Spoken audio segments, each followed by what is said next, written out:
Myself, Dr. Nitin Gosai, Assistant Professor in Physics, MBM Science and Home Science College. Today I am going to start Semester 3, Unit number 4, Statics. As we are aware of electrostatics, magnetostatics, electric field inside the matter, magnetic field inside the matter. What is electric force, magnetic force? What should be the value of electric force or magnetic force acting on a charged particle? What are the conditions required to exert a magnetic force to the charge? We know that if charge is moving with a constant velocity, then and then only probability to exist. If we have free electrons in a space, free electron, but we are considering that this free electron is stationary electrons. Means stationary electrons means relative velocity of the electron should be 0. So electron is not able to move from one position to another position. Now such a free electron, such a free charge, but stationary. In short, stationary charge is able to create, to generate, to produce the electric field. Now if this charge is able to move from one position to another position, so in another word we can say that there is a constant velocity of this free electron, constant velocity of this charge. Now due to this constant value of the velocity, this free electron, this charge is able to generate the magnetic field. Now for any kind of situation, for any kind of external forces which are acting on this charge which was moving with a constant velocity.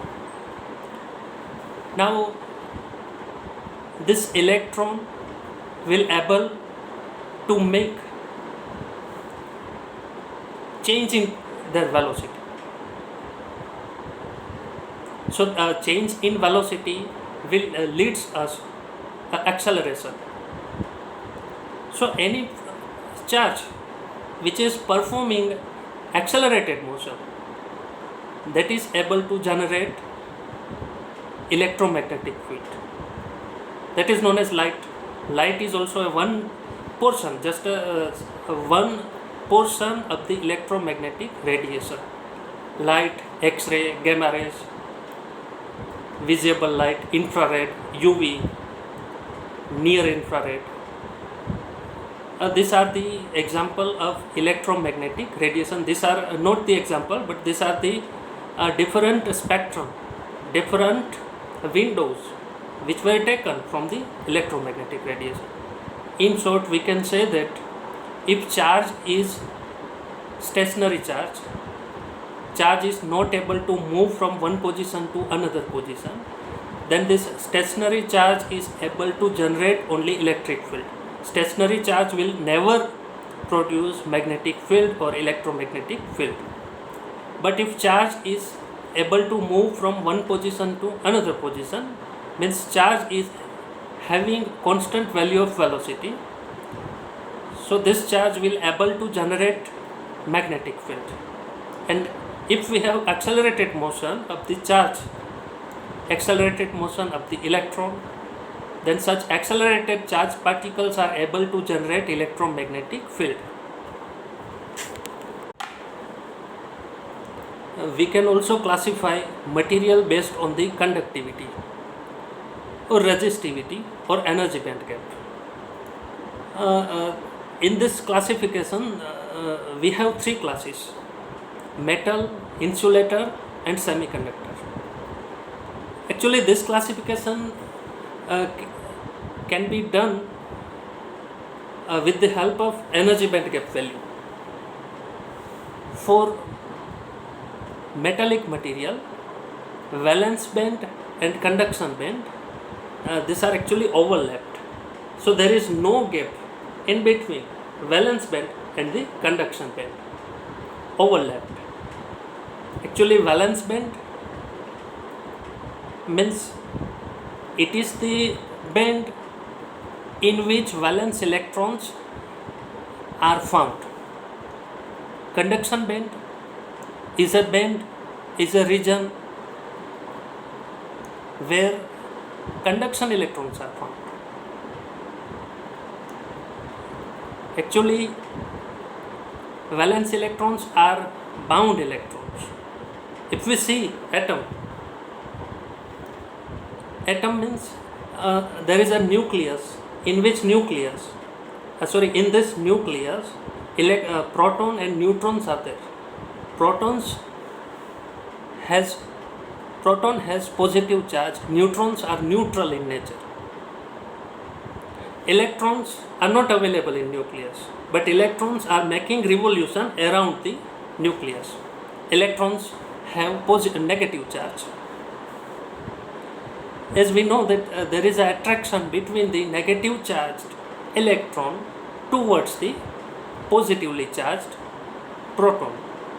Electrons are making revolution around the nucleus.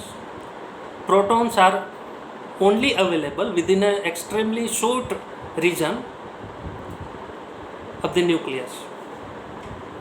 But there is an attraction between negative charge and positive charge.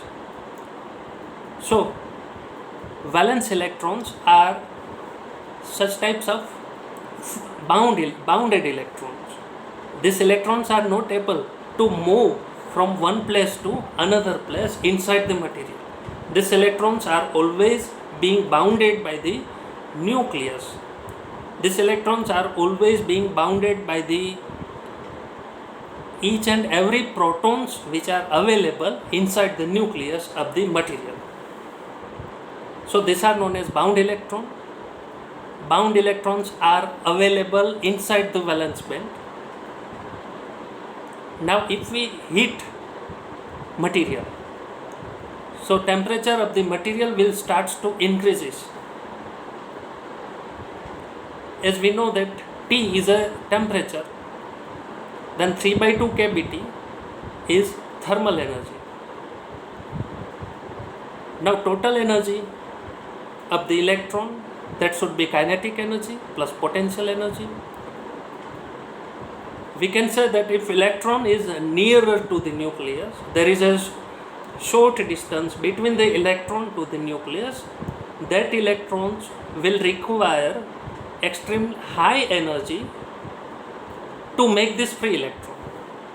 But electron is far away from the nucleus. There is a greater distance between electron to the nucleus. This electron will require low energy, less energy in a compared to earlier one electron. So we can say that if electron is nearby nucleus, this electron contains a high value of potential energy. If electron is far away from the nucleus compared to earlier case, this electron contains low value of potential energy. So in short, we can say that in a conducting material, in a metallic material, there is zero energy band gap. In other words, valence band and conduction bands are overlapped to each other. Or we can say that atmospheric temperature is also able to generate the free electrons inside the metallic material. That's why that energy band gap is overlapped. We will not require to supply energy to the metallic material to make a free electrons. So at a room temperature already lots of free electrons are available inside the metallic material. If we go from metal to semiconducting material, there is a particular gap between the valence band to the conduction band. But if we go from semiconductor to insulating material, there is a wider gap is there. Wider gap is there means energy band gap of the insulating material is much greater than that of the semiconducting material. Actually, what is energy band gap? Energy band gap means it is the gap. For example, if this one is valence band, this one is conduction band.